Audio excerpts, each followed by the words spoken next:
I'm here speaking not simply as a researcher, although I am a professionally trained researcher, but the one that doesn't subscribe to, this old paradigm of detached and dispassionate pursuit of knowledge. I am passionate as a person, and my training as a professional researcher enables me to temper my passion and try to sift through what I consider facts from my biases. And having said that, I also want to make one more personal comment before I go into the heart of my presentation. The question of Rohingya is a central, most existential challenge to me, both as a Burmese and as a Buddhist, because on the question of persecution of Rohingya, we as the Burmese people who claim to subscribe to Buddhist philosophy of loving kindness are violating the very principle on which our collective identity as Buddhist Burmese people. There are Christian Burmese, there are Muslim Burmese, that's very obvious. And thirdly, I came from an extended military clan, and some of my relatives were senior commanders who included Than Shwe's first commanding officer, who married the dictator and his wife when he was a young captain. And the Burmese equivalent of godfather was the police commissioner in 1991, who implemented these genocidal policies from his headquarters in Sittwe. He was the man who put me on the airplane to California when I was a young student in 1988, before the uprising, when I left the country. And so this is not just simply a research work that I pursue professionally. This is an existential challenge. So therefore, I throw my lot in with the Rohingya, whom I consider Myanmar, Thailand, and my own kind. This would be an affront to the Burmese society that has become a product of what Joseph Goebbels called, you repeat a simple lie 1,000 times, thousands of times, it becomes truth. And we have a situation where 90% of the Burmese population in the country who have never ever set their foot in Rakhine State because of geographic barrier we call Arakan Range. And we have never, many of us, most of us, have met a flesh and blood Rohingya in our entire life. I lived in Burma for 24 years and I'm 50 now. I had never heard anyone utter the word Rohingya. Yeah?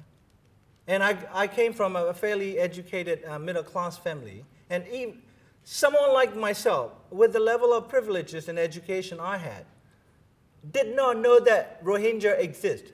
But the fact is, the fact that I do not know, or I did not know that Rohingya exist, does not mean they do not exist. And there are, ex-diplomats from this country, UK, that have argued that the Rohingya was not in the India office archives, not simply because the Rohingya did not make it into the white man's archives, doesn't mean they do not exist.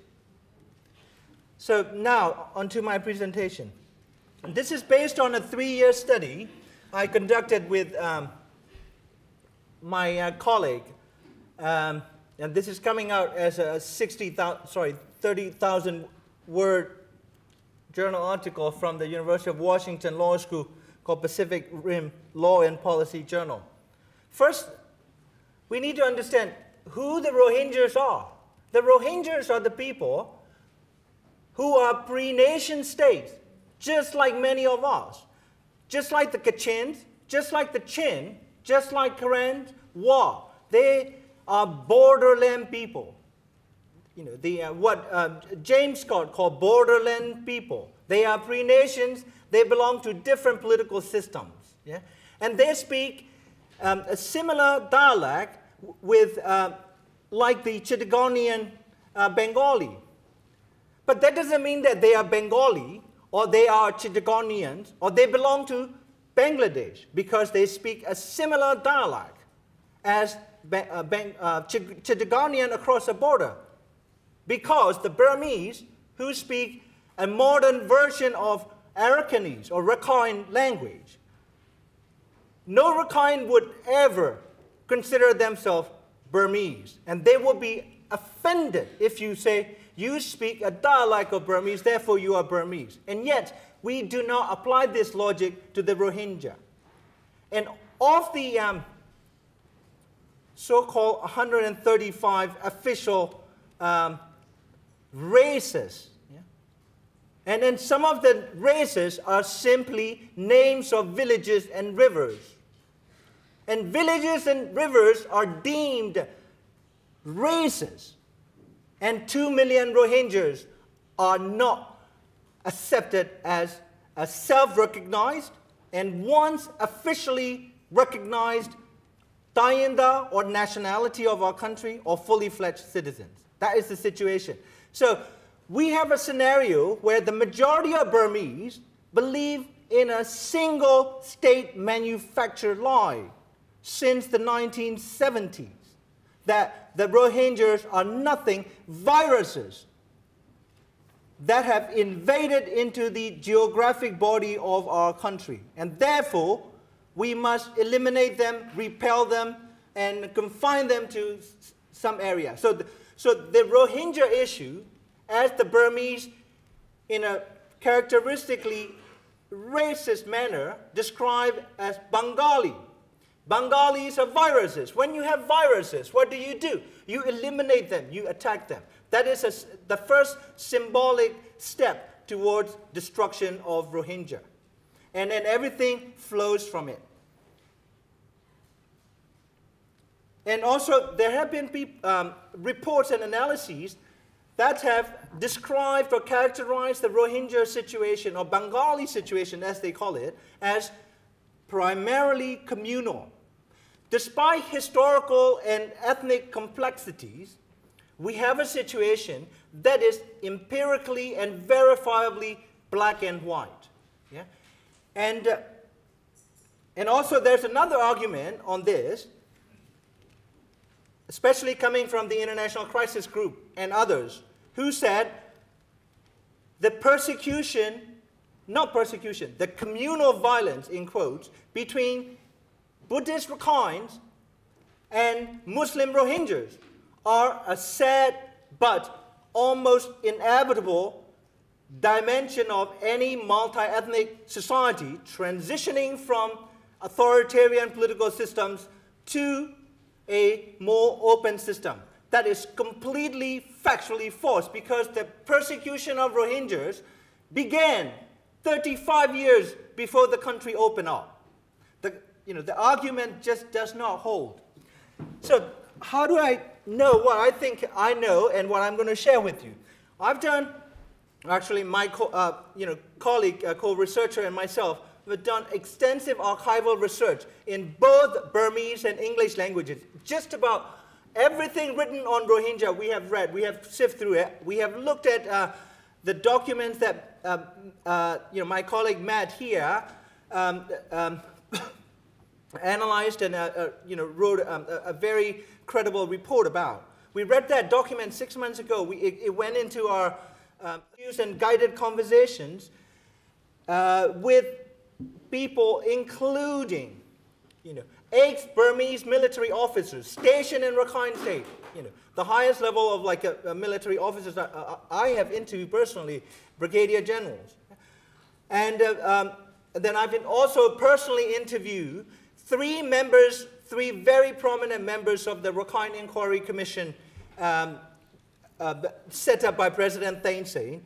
We've also interviewed UN, INGO staff, and last but not least, Rohingya themselves, who are victims, who were witnesses, and we have done these interviews in Burma, Bangladesh, Malaysia. I cannot go there, my colleague could, and so, he did that. Malaysia, Thailand, UK, USA, over a period of 3 years. And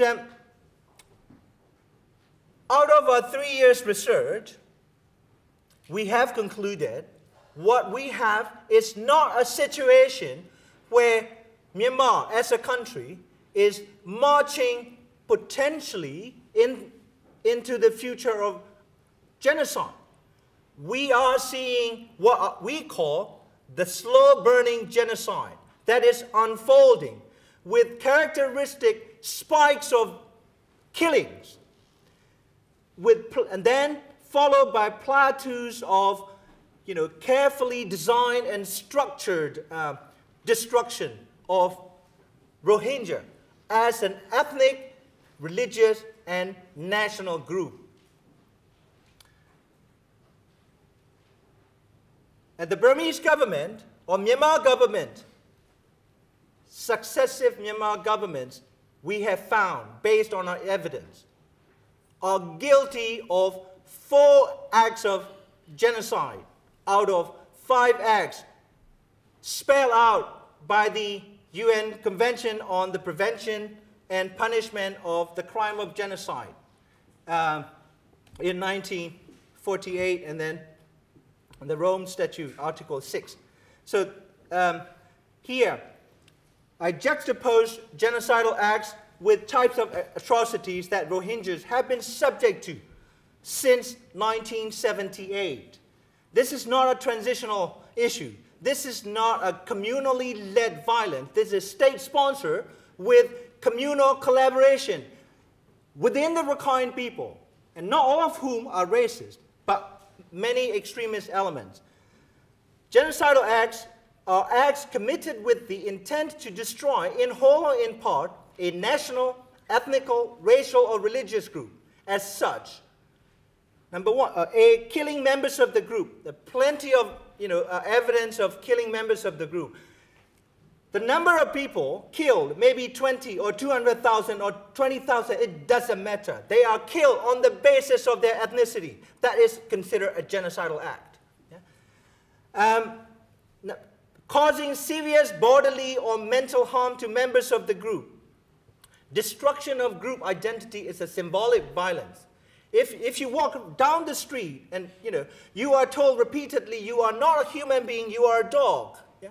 That is a violence. You have to defend your human existence. And Rohingyas have been subject to this violent process over the past 36 years. If you walk down to Sittwe, and we've interviewed people who will say, police officer will come up to them and ask them, what are you? Rohingya. The minute you mention that you are a Rohingya, you get punches. Yeah? Symbolic violence accompanied by literal and physical violence because you claim that you are Rohingya. Your group identity is destroyed. And then the sexual violence, forced labor, there's a pattern of different forms of violence and rights abuses. And here, what's interesting, following up on what Matthew Smith was saying, the conditions of life calculated to bring about the destruction of Rohingya as a group, that has not been explored. And Lemkin, Raphael Lemkin, the man who gave us the word genocide and was a force behind Genocide Convention, he called it underfeeding, like destruction of a community does not always necessarily require machine guns, he said. Underfeeding. He calculated the calorie intake of the Germans, the Hungarians, the Poles, and then the Jews. The Germans got 70 to 80% nutrient intake. The Poles get the Jews get 20 to 10 or 15%. Then two-child policy here. Imposing measures intended to prevent births within the group. That is so within the territory of genocide. And the last one, forcibly transferring children of the group to another group. I think I won't argue. So here, this is the last slide. The intent may not be extracted from national policy documents because we have a military government that rules the country by law. We do not have the rule of law. We have the rule by law by the generals. And the devastating impact on the lives, the conditions of the group is here. Doctor-patient ratios among the Rohingyas is, in one area, in Mount, I think it's 1:73,000. In another area, I think Budi down, is 1 is to 86,000 Rohingya. These are like UN figures. And the national average is 1 is to 700. And it is actually worse than Syria's situation. 40 doctors for 2 million in a civil war Syria today. The Rohingyas have fared worse than Syrians in the current civil war climate. And then Rohingya death rates among under 5, 3 times national average. And extreme malnutrition, it is design. Yeah?